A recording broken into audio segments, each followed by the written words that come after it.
be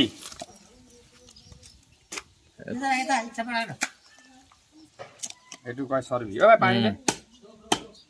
यहाँ बोसोले भित्रले थाहा छ नि बोसो पखाल्नु भयो निकै रह त बोसो त सुमेश लिएर बस छिरी पार्दै काकाले गर्नु यो सर्भी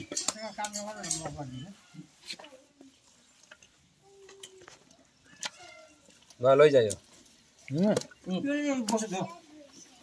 भन्ने कि छोपिदिनु बाल्टिङमा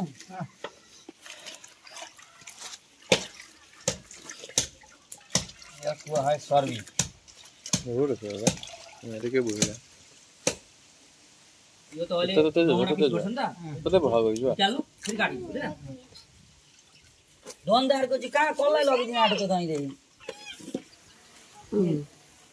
देखे ठाउँमा हो कि बेलेग बेलेग हो अब ती सब झम्ला नले 3 केजी माछा एकछिन हाल्दै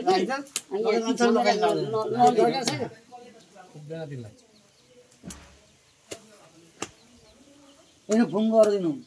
अहिले काटी सक्ने अनि म हाल्दै भयो अब जोख्ने बेला भयो कतिवटा भाग लाग्ला 12 भाग नले गरम घाममा पग्लिन्छ मासु औ यार नबिन केजी कुला दिने 4 केजी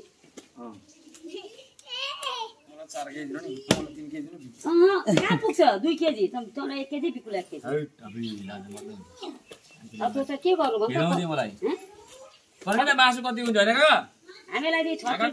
केजी हामी राख्छौँ हामी त सबै दिन्छौँ 6 केजी दिन्छ न तपाईहरुले 4 केजी राख्नु अझ पतिहरू 1.5 केजी लान्छन् र राख्छु क्या त्यसैको लागि आपले त खाइरा हामी नपाउन खाब लई जाम गुवाहाटी अनि हैन ठिकै छ म 1.5 केजी म बिकुला मलाई 2.5 केजी दिनु अढाई तँलाई 1 केजी दिन्छु बिकुला 1 केजी काका भन्नु हम काम कराते हे रानू मण्डल की कह এটা খাই ভাল লাগে केजी चाहिँ म दिन्छु रुवाको जति हुन्छ सबै यो भाग उता किन मुटो भयो ज्वाइहरुलाई चाहिँ कति केजी लान्छ ज्वाइहरुलाई चाहिँ हाल्दिनु पहिली न ज्वाइ उनीहरु 1.5 केजी लान्छन् अरे घर 3 केजी किलो 2 किलो ल्याउ न दुगेनीले बेसी भल कति भाग हिसाब गर एबार त 1 केजी बनाइदे 2 3 4 5 उहाँले भनिरहेछ अरे 11 12 खोइ यसलाई अलिक तान्नु न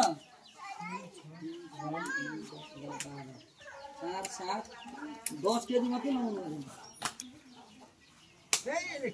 अहिले फुटाउन चाहिँ दिगदार हुन्छ नि तिमीहरु बाउको